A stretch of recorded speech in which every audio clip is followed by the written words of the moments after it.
Esta é mais uma apresentação. Desejo a todos um bom começo de sábado. Vai ser uma apresentação realmente muito importante para nós. Continuo aqui oferecendo o livro Grande Conflito para todos aqueles que desejam. Escrevam aí nos nossos comentários, eu quero, e assim nós poderemos ajudá-lo a ter este livro maravilhoso que explica as profecias bíblicas e que vai de encontro com muitas coisas que estão acontecendo agora. Participem do nosso chat e compartilhem esta apresentação, que eu creio ser ela importante para o tempo em que nós estamos vivendo. Feliz sábado, sim. Vamos então apresentar aqui um documentário profético muito especial, que assim preparamos para os irmãos. Eu espero que vocês acompanhem, não só acompanhem, mas também compartilhem, para que esta mensagem alcance, chegue para mais e mais pessoas. No entanto, nós iremos orar buscando a presença do Senhor enquanto acompanhamos este estudo, este documentário, e no final eu voltarei para dizer as últimas considerações. Vamos orar. Obrigado, Pai de amor, pela semana. Uma semana desafiadora, mas cheia de sucesso, porque o Senhor esteve conosco. Aqui estamos, Senhor, dando as boas-vindas ao Santo Sábado. Queremos repousar. Pedimos que o Senhor nos ajude a entender a mensagem que iremos ouvir agora. Que ela tenha um impacto na nossa vida pessoal. Em nome de Jesus. Amém. Fique então com esta apresentação, com este documentário profético. E se o retorno de um nome sinalizasse o retorno de uma profecia? Em 1888, o Papa Leão XIII procurou moldar a ordem mundial. Em 2025, Leão XIV pode estar a fazer o mesmo, numa escala que o mundo nunca viu antes. Coincidência? Ou um renascimento calculado de uma missão esquecida? Fique comigo enquanto traçamos como dois papas chamados Leão podem ser as capas de uma profecia a desenrolar-se diante dos nossos olhos. A Igreja Católica elegeu um novo pontífice, o Papa Leão XIV, o primeiro Papa originário do Novo Mundo. Nascido nos Estados Unidos, Robert Provest, com raízes no Peru, ele é um homem de duas Américas, posicionado de forma única a unir o Norte e o Sul. Na sua primeira aparição, os observadores notaram seu simples e modesto traje papal e um caloroso e pastoral comportamento. Ele parecia menos um monarca e mais um missionário, ecoando o estilo humilde do Papa Francisco. Os cardeais escolheram com um mandato claro, curar as divisões dentro da Igreja e promover a paz num mundo dilacerado pelo conflito. Ele será um pastor da terra natal americana, com a missão de unir as Américas para pacificar o mundo. O próprio nome do Papa Leão XIV sinaliza continuidade com o passado. Há mais de um século, o Papa Leão XIII guiou a Igreja através de uma era de agitação social e emitiu encíclicas abordando os direitos dos trabalhadores e o papel da Igreja na sociedade moderna. Agora, em 2025, outro Papa Leão surge em um tempo igualmente tumultuado. Este Papa americano carrega as esperanças de milhões, além dos católicos, esperanças de unidade entre os cristãos, reconciliação com outras crenças e liderança moral em meio a crises globais. Pode um homem conseguir unir um mundo fraturado? As expectativas são enormes. Com bondade e determinação audaciosa, o Papa Leão XIV começou a entrar em contato com líderes políticos e religiosos, decidido a marcar sua presença como um pacificador. Até figuras proeminentes dos Estados Unidos demonstraram um apoio sem precedentes. O vice-presidente dos Estados Unidos, J.D. Vance, e o senador Marco Rubio voaram para Roma para a missa de início do Papa Leão XIV e entregaram pessoalmente uma carta do presidente Trump, convidando o Papa a visitar a Casa Branca. Este gesto extraordinário, líderes americanos ao pé do trono papal, anuncia um novo capítulo nas relações entre a Igreja e o Estado. Levanta uma questão profética. Será que esta crescente aliança entre os Estados Unidos e o Vaticano pode ser o catalisador para os acontecimentos finais previstos nas Escrituras? No dia 18 de maio, sob o céu brilhante da Praça de São Pedro, o Papa Leão XIV proferiu uma homilia inaugural que emocionou muitos até as lágrimas. E com os braços estendidos, ele falou sobre amor, unidade e cura. Irmãos e irmãs, gostaria que nosso primeiro grande desejo fosse por uma igreja unida, um sinal de unidade e comunhão, que se torna um fermento para um mundo reconciliado, apelou ele, com uma voz séria e calorosa. Ele lamentou as divisões e injustiças que afligem a humanidade, dizendo: ainda vemos demasiada discórdia, demasiadas feridas causadas pelo ódio, violência, preconceito e medo da diferença, e um paradigma econômico que explora os recursos da terra. As suas palavras reconheceram as profundas feridas do nosso planeta, crises ambientais, desigualdades sociais, e prometeram que a Igreja seria um pequeno fermento de unidade, comunhão e fraternidade dentro do mundo. O refrão de Leão XIV era: olhai para Cristo para vos tornardes sua única família. No único Cristo somos um só povo. Pessoas de todas as crenças, e mesmo sem fé, foram convidadas a unir as mãos na construção de um novo mundo onde a paz reina. Era uma visão de irmandade global e descanso restaurador, tanto para a sociedade como para a terra. Para muitos, estas ideias soavam como o próprio Evangelho. Ama o teu próximo, cuida da criação, vive em harmonia. Mas os cristãos com uma mentalidade profética ouviram ecos adicionais nas suas palavras. Quando disserem paz, paz, então a destruição súbita vem. 1 Tessalonicenses 5:3. Sussurra as Escrituras. O sincero apelo do Papa Leão XIV para curar as feridas do mundo soou familiar para os estudantes da profecia, que recordam que o livro do Apocalipse fala de um poder, uma besta, cuja ferida mortal seria curada pouco antes do fim. Poderia ser mera coincidência e formulação? Ou estaremos realmente a ver a ferida mortal a ser curada e todo mundo a seguir a besta como previsto? Num momento dramático, o Papa Leão XIV até invocou o seu homônimo predecessor, declarando: com o meu predecessor Leão XIII, podemos perguntar-nos hoje: se este critério de amor de Cristo prevalecesse no mundo, não cessaria todo o conflito e a paz retomaria? Esta citação veio diretamente dos próprios escritos de Leão XIII, e Leão XIV citou a compaixão. A multidão na Praça de São Pedro explodiu em aplausos. Quem não desejaria o fim do conflito e a aurora da paz? As palavras do Papa estavam repletas de imagens bíblicas: o fermento a transformar o pão, a família humana a tornar-se uma em Cristo. No entanto, para aqueles que se lembram das profecias do Apocalipse, uma suave cautela agitou o coração. Será esta a verdadeira paz de Cristo ou uma paz prevista que precede uma calamidade repentina? A cena era comovente. Um mundo farto de conflitos à procura de uma figura paterna solidária para encontrar esperança. Quando o Papa concluiu: esta é a hora do amor. O coração do Evangelho é o amor de Deus que nos faz irmãos e irmãs.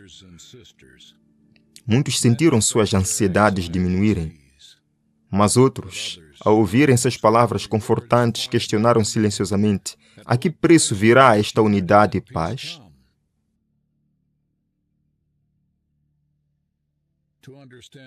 Para entender a importância dos eventos de hoje, devemos voltar ao ano 1888. Foi uma época estranhamente semelhante à nossa. Uma era de mudanças rápidas, agitação social e intensas discussões religiosas. Nos Estados Unidos, Uma ousada proposta legislativa quase alterou o curso da história. O senador Henry Blair apresentou um projeto de lei sobre a Lei Nacional do Domingo que visava impor o domingo como um dia de descanso por mandato federal. A ideia de um dia santo imposto pelo governo enviou ondas de choque àqueles que valorizavam a liberdade religiosa, especialmente a um pequeno grupo de cristãos que observava o sábado do sétimo dia. A nação estava à beira de preferir oficialmente um dia de adoração, o domingo, em nome da ordem social e da reforma moral. Poderia o Estado realmente ditar a consciência dos seus cidadãos? Muitas igrejas e cidadãos apoiaram a ideia, vendo-a como uma forma de elevar a moral da sociedade. Mas outros viam isso como um passo perigoso em direção à tirania religiosa. Nesse momento crítico, Deus levantou vozes corajosas para defender a liberdade de consciência. Um desses homens foi Alonzo T. Jones, um devoto adventista do sétimo dia. Em 1888, o ancião A.T. Jones viajou para a capital dos Estados Unidos e testificou perante o Congresso contra o projeto de lei de domingo de Blair. Com eloquência e convicção, ele argumentou que a verdadeira fé não pode ser imposta por lei e que o governo não tem autoridade para impor a observância religiosa. Ele lembrou a nação do princípio americano fundamental, de que a Igreja e o Estado devem permanecer separados para preservar a liberdade. A posição de Jones foi notável. Um relato contemporâneo registra que ele defendeu a liberdade religiosa e testemunhou contra a proposta de lei dominical, ajudando muitos legisladores a ver os perigos da proposta. Como resultado desses esforços e das orações de muitos, a lei de domingo de 1888 foi derrotada. Foi um momento crítico. A profecia estava prestes a se cumprir, mas Deus, em sua misericórdia, segurou os ventos. Aqueles que valorizam a verdade do sábado acreditam que Deus deu ao seu povo mais tempo para compartilhar o evangelho da justiça de Cristo e se preparar para o teste final. O ano de 1888 também foi crucial por outro motivo. Dentro do mundo cristão, do outro lado do oceano, em Roma, o Papa Leão XIII estava a reinar, 1878 a 1903. Ele observou atentamente as convulsões sociais da época, a luta entre o trabalho e o capital, os gritos dos trabalhadores por justiça, as ameaças do socialismo e do secularismo.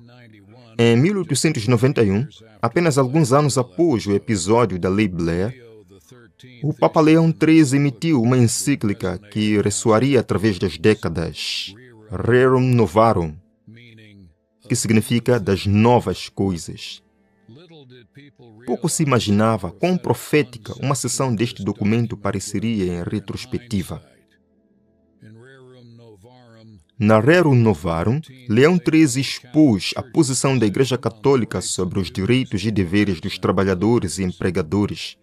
Escondido dentro deste tratado sobre justiça social estava uma declaração clara sobre o descanso aos domingos. Ele escreveu sobre a obrigação de cessar o trabalho e o labor aos domingos, insistindo que o domingo deve ser um dia de descanso, consagrado pela religião, não meramente por recreação ociosa.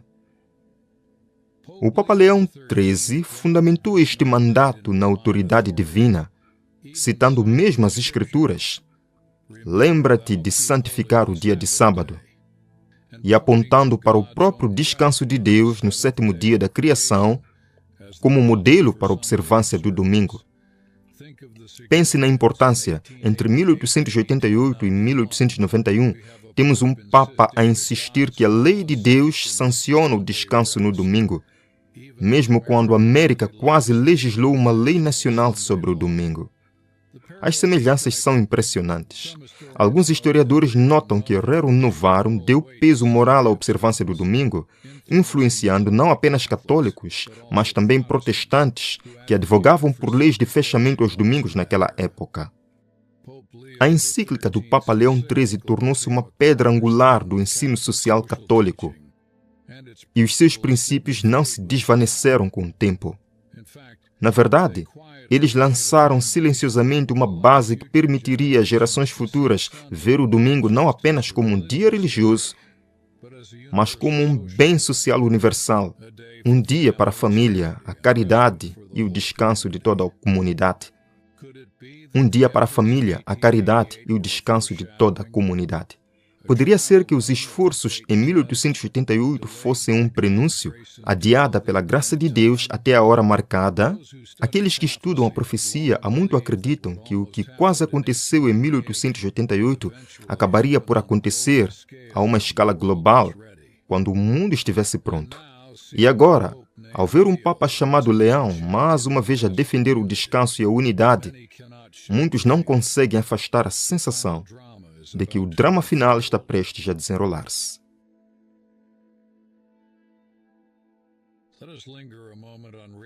Deixemos-nos ficar um momento sobre Rerum Novarum e o que realmente disse sobre o domingo. O descanso do trabalho deve ser um descanso do trabalho significado pela religião, declarou o Papa Leão XIII. Ele condenou a ideia de que o domingo é meramente um dia de divertimento ou indulgência ociosa. Em vez disso, argumentou que o descanso ao domingo direciona a mente das pessoas para as coisas celestiais e a adoração devida a Deus.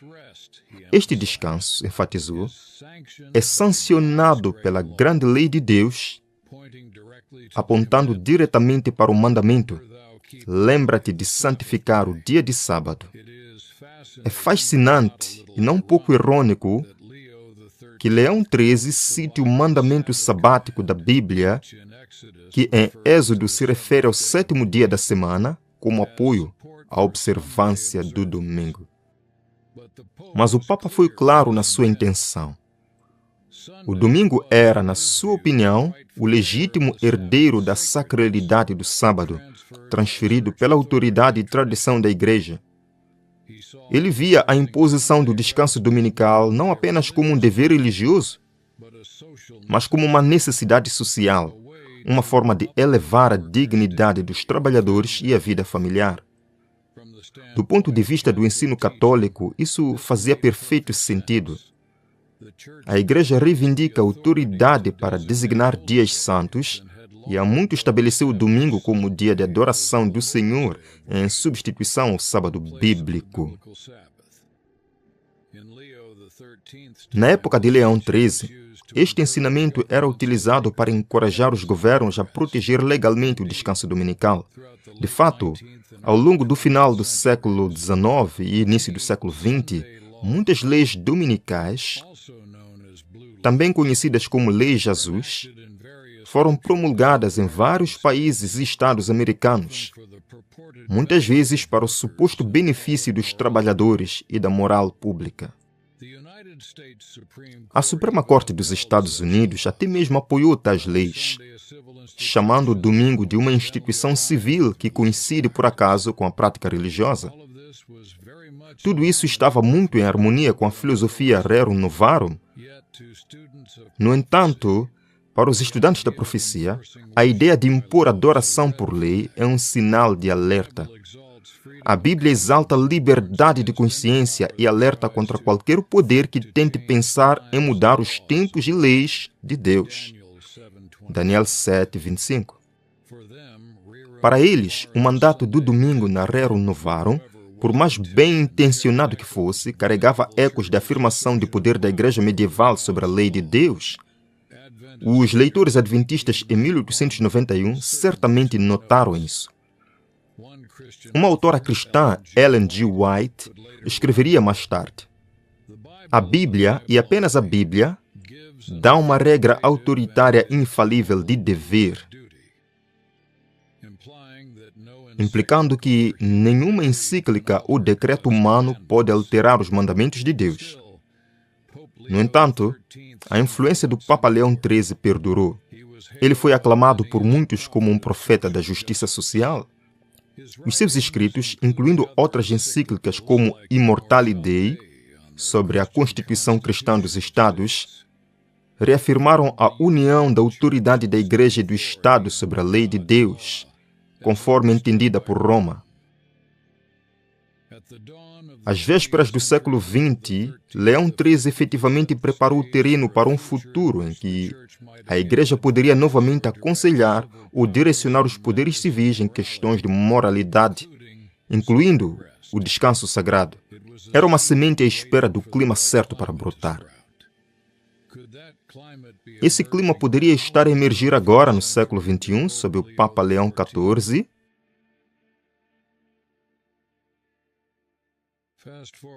Avançando para hoje, o ano é 2025 e paralelos surpreendentes a 1888 estão a surgir nos Estados Unidos. Fala-se agora de uma nova lei de domingo no ar, algo impensável durante muitas décadas, agora a reaparecer. Relatórios surgiram sobre uma proposta chamada Projeto 2025, que defende um dia de descanso nacional, muito parecido com o antigo projeto Blair. Ainda mais notável, o atual Papa Leão XIV partilha o seu nome papal com o Papa de 1888 e está a promover ativamente a ideia de descanso dominical para o bem comum. É apenas uma coincidência? Muitos observadores acham que não. De fato, alguns estudantes de profecia exclamam em espanto que, em 1888, o Papa era Leão XIII e uma lei de domingo foi tentada. Agora, em 2025, temos um Papa Leão XIV e mais um impulso pela lei de domingo. É quase como se as páginas da história estivessem voltando ao mesmo capítulo. Apenas que desta vez o final pode ser diferente. Outro desenvolvimento marcante é o papel do governo dos Estados Unidos. Enquanto em 1888 o presidente americano Grover Cleveland, na época, estava relativamente distante da agitação pela lei do domingo, hoje vemos um presidente da América envolver-se ativamente com o Vaticano. O presidente Donald Trump, de regresso ao cargo, tem mostrado uma deferência em comum à influência papal. Em círculos religiosos, alguns até lhe deram o nome de Constantino, comparando-o ao imperador romano, que no ano 321 d.C. foi o primeiro a impor por lei a observância do domingo. A comparação é provocadora. O decreto do imperador Constantino sobre o venerável Dia do Sol fundiu efetivamente os interesses da Igreja e do Estado no século IV. Agora, a administração do presidente Trump está abraçando abertamente iniciativas baseadas na fé e alianças com líderes religiosos. A Casa Branca até estabeleceu um escritório da fé, onde conselheiros religiosos estão ajudando a moldar políticas. A Igreja e o Estado estão cada vez mais próximos, cada um em busca de um terreno comum para a renovação espiritual da nação. O mais surpreendente de tudo é que existem alegações de que o governo dos Estados Unidos teve um papel nas recentes decisões do Vaticano. As redes sociais têm estado em polvorosa com acusações de que o presidente Trump e sua equipe estiveram envolvidos nos bastidores do conclave papal de 2025, que elegeu o Papa Leão XIV. Embora não confirmadas, estes rumores sugerem que poderosas forças políticas no papado estão a trabalhar em conjunto num grande projeto para mudar o mundo. O Vaticano, por sua vez, partilha muitos objetivos com os líderes evangélicos dos Estados Unidos: acabar com o aborto, promover valores familiares e, sim, abordar as alterações climáticas e o estresse social, instituindo um dia de descanso semanal. A ênfase do Papa Leão XIV sobre cuidar da criação ressoa com movimentos que defendem o Sábado Verde ou Domingos Climáticos como uma forma de deixar a Terra descansar. Não é ignorado pelos observadores que a encíclica de 2015 do Papa Francisco, Laudato Si, também defendeu o descanso dominical como parte da gestão ambiental. Agora, em 2025, com o Leão XIV no comando, a ideia ganhou um novo ímpeto sobre a bandeira de curar o planeta e curar as feridas da sociedade. A convergência é extraordinária. Uma administração americana receptiva, um papa ativista e um mundo que anseia por alívio. As peças do enigma profético parecem estar a encaixar-se. O livro do Apocalipse previu há muito tempo que se formaria uma poderosa aliança entre uma besta da terra, interpretada por muitos como os Estados Unidos, e a primeira besta, visto como o papado. Esta aliança imporia um mandato mundial para honrar a primeira besta, até ao ponto de restringir a compra e venda para os dissidentes. Era difícil imaginar durante gerações como a América amante da liberdade poderia algum dia impor decretos religiosos. Mas considere o que vemos agora. Apelos à unidade a qualquer custo, leis morais para devolver a América a Deus e milagres de cooperação entre líderes protestantes e católicos. Os protestantes têm interferido e patrocinado o papado. Os homens estão fechando os olhos para o verdadeiro caráter do romanismo e os perigos que podem advir da sua supremacia. De fato, hoje a América protestante estende a mão sobre o abismo para apertar as mãos com Roma, tal como a profecia previu. Estamos prontos para acordar para o que isso significa? Apocalipse 13:3 descreve um poder que recebeu uma ferida mortal, mas a sua ferida mortal foi curada, e todo mundo admirou a besta. Durante séculos, os protestantes identificaram esta besta como o poder papal, que foi despojado de autoridade temporal em 1798, mas que voltaria a surgir nos últimos tempos. A ousada agenda ecumênica do Papa Leão XIV, que procura unir as igrejas cristãs irmãs e até aqueles que de outras crenças numa só família, sugere que o papado está de fato a recuperar influência. A ferida está a curar-se. Antigos inimigos da Igreja Romana agora aplaudem-na. Líderes mundiais procuram o conselho do Papa em questões morais. A supremacia papal, que outrora era temida, é agora saudada por muitos como uma força benévola para o bem. Estamos a caminho da supremacia papal na cura da ferida mortal. Por trás dos sorrisos e dos apertos de mão diplomáticos, a profecia avisa de um perigo iminente. A Igreja Romana, apesar de todas as mudanças na aparência exterior, não abandonou sua reivindicação da autoridade sobre assuntos espirituais e temporais. Roma nunca muda. A Igreja Papal nunca renunciará à sua reivindicação de infalibilidade. Se as restrições agora impostas pelos governos seculares forem removidas e Roma for reinstituída em seu antigo poder, haveria rapidamente um renascimento de sua tirania e perseguição. Essas restrições estão sendo agora removidas hoje. Pouco a pouco, sim. Quando os líderes da igreja ganham influência sobre a lei civil, mesmo por razões aparentemente boas, como o bem-estar familiar ou ação climática, o resultado é uma perda de liberdade. A história confirma isso. Cada vez que a igreja deteve a espada do Estado, os dissidentes sofreram. Uma declaração sóbria do livro Grande Conflito soa mais relevante do que nunca. Os homens estão fechando os olhos para o verdadeiro caráter do romanismo e os perigos a serem previstos de sua supremacia. O povo precisa ser despertado para resistir aos avanços deste inimigo mais perigoso à liberdade civil e religiosa.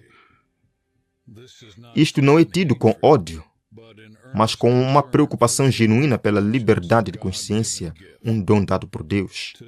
Hoje, muitas pessoas boas veem a Igreja Católica como uma campeã da moralidade e da decência, uma aliada nas guerras culturais.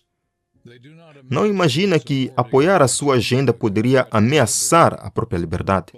Mas enquanto os protestantes e católicos continuam a fazer compromissos e concessões, estamos a aproximar-nos de uma situação onde a discordância em relação às práticas religiosas da minoria pode já não ser tolerada?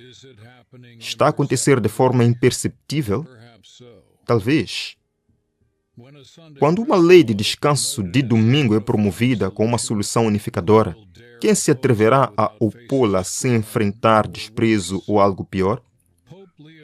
O Papa Leão XIV fala gentilmente sobre amor e unidade, e podemos apreciar esses valores. No entanto, o livro de Apocalipse retrata outra cena.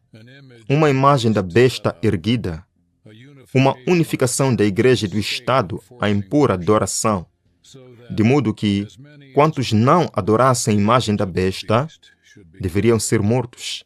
Apocalipse 13, 15. Essa é uma linguagem forte, quase impensável, mas a imagem profética muitas vezes é contundente para nos despertar. Poderia a aplicação de uma lei universal do domingo ser o mecanismo pelo qual esta profecia se cumpra? As peças se encaixam. Uma lei religiosa global, penalidades por não conformidade, tudo em nome da paz e da segurança. Imagine o cenário.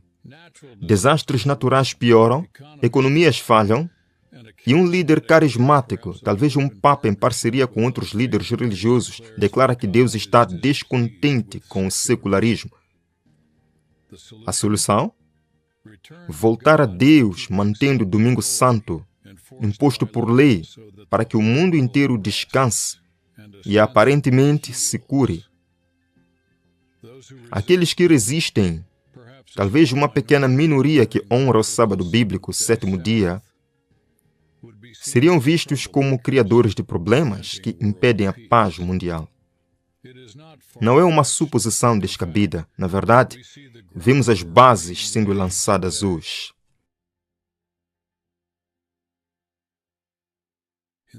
Nestes tempos solenes, uma voz clama a cada crente. Despertem, ó vigias. Agora não é tempo de cochichar na complacência. Os padrões que estão a emergir, união igreja-estado, piedade forçada, apelos ao medo e à crise, são exatamente o que os profetas e visionários da antiguidade nos advertiram. Há mais de 100 anos, Ellen G. White, uma respeitada autora cristã, escreveu com urgente clareza: grandes mudanças estão prestes a ocorrer no nosso mundo e os movimentos finais serão rápidos. Hoje, vemos essas mudanças a desenrolar-se a uma velocidade vertiginosa. Crises políticas, econômicas e ambientais estão a combinar-se para criar uma atmosfera de desespero. As pessoas estão prontas para aceitar quaisquer solução que prometa segurança. O ano de 2025 sente-se diferente, invulgar, cheio de significância profética. Já foi observado que podemos estar a viver na última geração atribuída a esses eventos. Embora não possamos definir datas, podemos discernir que algo grande se aproxima no horizonte. Todos os sinais estão a convergir. Decadência moral, calamidades frequentes, o evangelho quase pregado a todo o mundo e um crescente apelo por uniformidade religiosa. Que mais evidência precisamos para perceber que estamos nos últimos dias da história da Terra? A escrita está na parede, por assim dizer, para aqueles que têm olhos para ver. As agências do mal estão a consolidar-se, estão a fortalecer-se para a última grande crise. Isto não é alarmismo, é uma realidade sóbria que a profecia traçou e os eventos atuais estão a confirmar. Sentes isto no coração? Uma sensação de solenidade que a nossa geração está prestes a testemunhar no clímax das eras? Falamos não para assustar, mas para despertar. Com amor, devemos avisar que o inimigo perigoso da liberdade está a aproximar-se. Não um inimigo com bombas ou armas, mas aquele que vem vestido de religião e paz, buscando ditar a consciência. O apelo à ação não é um apelo a armas, mas um apelo à fidelidade. O povo precisa ser despertado. Despertado para quê? Para resistir aos avanços de tudo que invade a nossa liberdade dada por Deus de o adorar de acordo com a sua palavra. Para aqueles que reverenciam o sábado bíblico, o sétimo dia, o sábado, conforme ordenado em Êxodo 28 a 11, isto significa manter-se firme na observância do dia santo de Deus, mesmo que o mundo inteiro se incline a um substituto criado pelo homem. Para outros que podem ainda não entender a questão do sábado, isso significa defender o princípio da liberdade religiosa, defendendo o direito de todos de adorar ou não adorar, consoante a consciência ditar. A verdadeira unidade não pode ser alcançada pela força ou decreto. Deve ser o fruto do Espírito de Deus em cada coração. Qualquer movimento que procure compelir a consciência, mesmo que envolto na linguagem do amor e da paz, traz a marca do poder bestial do Apocalipse. Como o Apocalipse 14, 9 a 10 adverte em linguagem simbólica, aqueles que aceitam conscientemente a marca forçada de falsa adoração beberão do vinho da ira de Deus. Em contraste, o versículo seguinte aponta para os fiéis. Aqui está a paciência dos santos. Aqui estão aqueles que guardam os mandamentos de Deus e a fé em Jesus. Apocalipse 14, verso 12. Este é o teste. Lealdade aos mandamentos de Deus versus os mandamentos dos homens. Ouça o sussurro urgente do Espírito Santo e os ecos dos mensageiros de Deus através do tempo. Consegue ouvi-los? Nunca esta mensagem foi tão pertinente como é hoje. Cada vez mais, o mundo ignora as reivindicações de Deus. Os homens tornaram-se ousados na transgressão. Não é isso exatamente o nosso mundo? A anarquia abunda. No entanto, ironicamente, há um clamor por leis humanas para corrigir os nossos males, em vez de um arrependimento e um retorno à lei de Deus. A maldade dos habitantes do mundo quase preencheu a medida da sua iniquidade, e os juízos de Deus em breve cairão. Somos aconselhados que, quando a substituição da lei de Deus for quase universal, então a hora de intervenção de Deus irá bater. Esta substituição é precisamente o que uma lei universal do domingo seria: lei do homem em lugar da lei de Deus. Avisamos a todos que nos ouvem, com lágrimas na voz e amor no coração. Agora é a hora de escolher plenamente o lado de Deus. Agora é a hora de estudar as Escrituras como nunca antes, para entender o que é a marca da besta e como evitá-la, e para receber o selo do Deus vivo. Apocalipse 7, 2 a 3, em nossos corações e mentes. Agora é o momento de acordar e aparar as nossas lâmpadas, pois o noivo está a chegar. Mateus 26, verso 5. Todo o mundo é um palco, e o ato final da grande controvérsia entre o bem e o mal está prestes a começar. Traçamos uma linha do Papa Leão XIII ao Papa Leão XIV, desde a quase lei dominical de 1888 até a iminente agitação da lei dominical de hoje. As evidências são claras e convincentes. A substituição das leis dos homens pela lei de Deus, a exaltação por mera autoridade humana do domingo no lugar do sábado bíblico, é o último ato do drama. Estamos à beira desse ato agora. Quando esta substituição se tornar uma política e lei universais, Deus se levantará para libertar os seus fiéis. O véu cairá sobre a história humana e Cristo virá em glória para executar justiça e trazer a sua recompensa. Porque o Senhor se levantará, Ele se indignará, para que possa cumprir a sua obra, a sua estranha obra. Isaías 28, 21. Uma obra de juízo misturada com misericórdia para aqueles que se apegaram a Ele. Caro amigo, isto não se trata apenas de potências globais de gráficos proféticos. É sobre o seu coração e o meu. É sobre a simples, mas profunda questão: a quem iremos adorar? Deus, o nosso Criador, ou a criatura e suas tradições? Nos últimos dias, a neutralidade não será mais possível. Cada pessoa decidirá, quer voluntariamente ou por omissão, a quem obedecerá.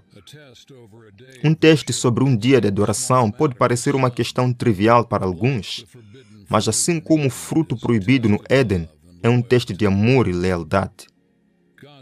Deus diz, lembra-te do dia de sábado para o santificares. Êxodo 20, verso 8. Um mandamento enraizado na criação, escrito com seu próprio dedo em pedra. Os homens dizem, não, honra o dia do sol por lei. Mantenha o domingo santo para o bem comum. Em breve, cada indivíduo enfrentará a escolha ou acompanhar a lei do domingo, aceitando a marca da autoridade humana, ou se manter separado, talvez a um grande custo, para honrar o sábado do Senhor, recebendo o selo do Deus como seu verdadeiro adorador. Qual escolherás? Imagine o peso emocional desse momento. Você pode estar aparentemente sozinho, incompreendido por alguns amigos e pela sociedade, rotulado como um agitador ou fanaticamente, porque não vai violar a sua consciência. Mas olhe com os olhos da fé. Você não está sozinho. A luz do céu estará com aqueles que ficam ao lado de Deus. Assim como os 3 jovens hebreus não estavam sozinhos na fornalha ardente há muito tempo, mas tinham um como filho de Deus caminhando com eles, Daniel 3:25, assim Jesus estará com todos os que estiverem ao seu lado. Não importa quão ardente seja a prova, sejam sanções econômicas, perseguições ou ridicularização, a promessa do nosso Senhor permanece.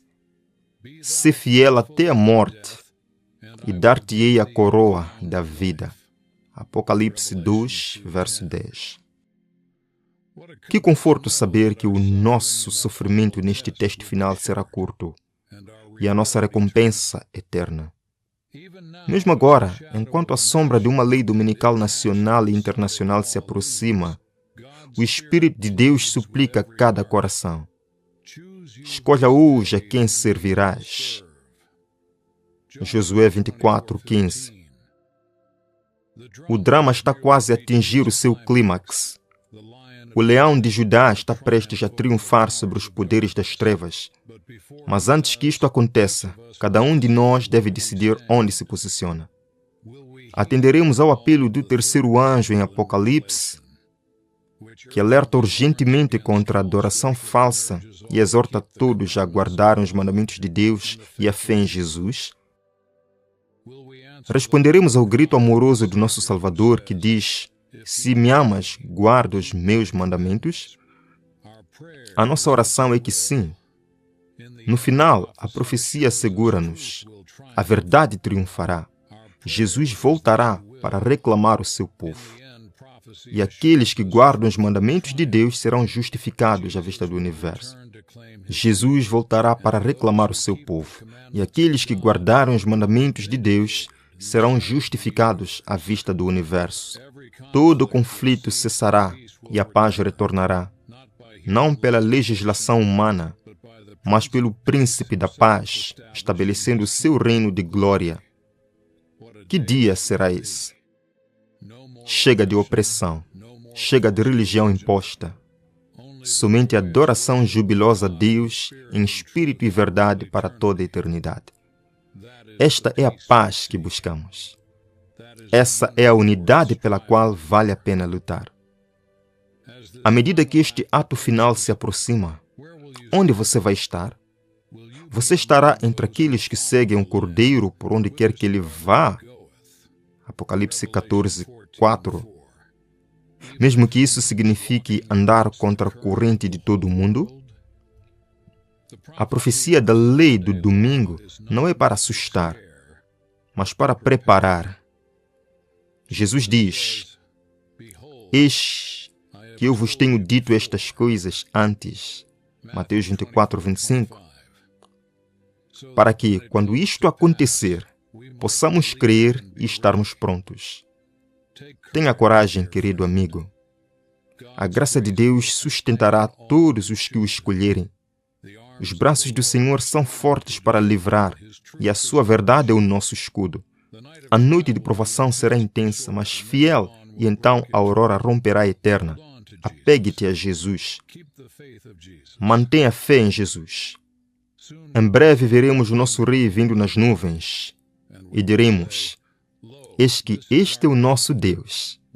Aguardamos por Ele e Ele nos salvará. Isaías 25:9. Ora vem, Senhor Jesus. Ficou essencial, ficou o convite. Este não é tempo de ser covarde, não é tempo de voltar atrás, não é tempo de ter medo. É tempo de levantar a verdade. É tempo de orar, é tempo de se consagrar. Jesus em breve voltará. Quem quiser o grande conflito, escreva aqui nos nossos comentários e nós iremos te oferecer este precioso, poderoso livro que explica então as profecias da Bíblia, a Palavra de Deus. Vamos encerrar o nosso programa com mais uma oração. Obrigado, Senhor, por ter estado conosco e nos fazer compreender o tempo em que vivemos. Acima de tudo, por nos fazer decidir estar do seu lado neste grande conflito. Senhor, escreva hoje o nosso nome no livro da vida, mantenha-o lá e capacite-nos a viver como filhos salvos, até que do céu Jesus se manifeste, para nunca mais provarmos a morte nem a dor. Santifique, Senhor, nossos pensamentos, imaginações e ações. Dá-nos um sábado maravilhoso, em nome de Jesus. Amém. Amém.